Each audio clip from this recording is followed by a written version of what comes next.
everybody, Mrs. Bourne here. So I thought that we would try something a little bit different today. Instead of reading a book on the weekends, I thought it would be so much fun if we would draw together. So I'm gonna start a new thing on Saturdays and maybe even Sundays that I'm gonna post videos with us doing a drawing together. So let's get started. All right, the first drawing that I want to do with everybody today is one of my absolute favorite things to decorate my classroom with and to have around the house, owls.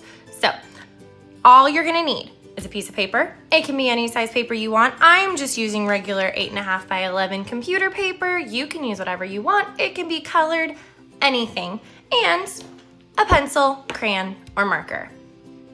All right, so now that we have our paper, we have our pencil, marker, crayon, whatever you prefer to draw with, we're gonna go ahead and get started. So the first thing to make our owl is we need to go ahead and start somewhere towards the top, and we're gonna be making kind of an arched line. So we wanna start in one corner, arch it down a little bit, bring it back up to the top, and stop.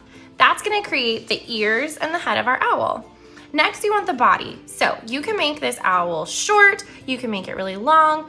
I would advise to make it as big as you can because the more paper you take up, the more fun it's gonna be. So we're gonna start from the top ear and keep going down, start to curve and bring it back up and connect it to the other ear. Now, if you just did what I did, you can just connect it with a little line. No one will know. All right, step number 2 is gonna be to start with the eyes. What I like to do is kind of move my hand in a circular motion to map out where I want to do the eye before I actually put pen to paper. Once I feel like I have a good idea about where I want to put the eye, I'm going to make my first big circle. Easy as that. All right, second time, here we go. Repeat the process. We're going to do another little circle with our hands and commit. Just do it. If one eye ends up bigger than the other, that's fine. That's part of the process. We're gonna do the inside of his eyeballs next. Pick a spot to do your circles. Totally adorable already. Now that we have the eyes and the body, we're gonna go ahead and start with the beak. I'm gonna pick a spot kind of in the middle of his face down here. This is gonna be the pointed area of our beak. So I'm gonna start here with my marker and curve up and actually touch the eye. Then we're gonna do the same thing on the other side, curve.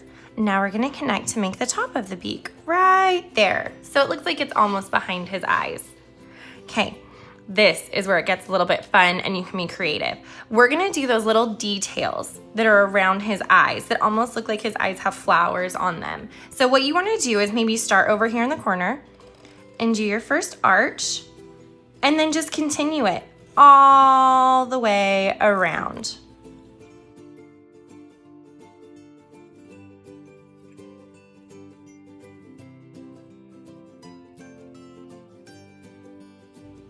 After you've made those little details on his cute little eyes, let's give him some wings. So I'm gonna start over here and just pick a spot.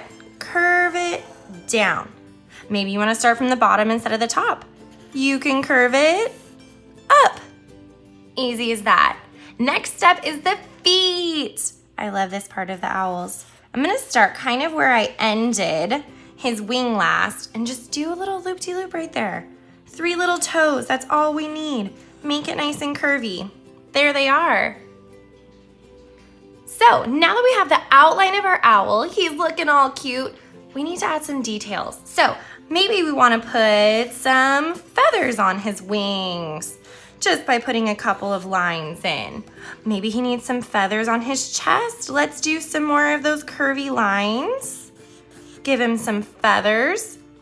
Maybe you want to do a few more little details up here. You know, add some little dots or color something in. This is where you get to make the owl all yours. Have fun with it.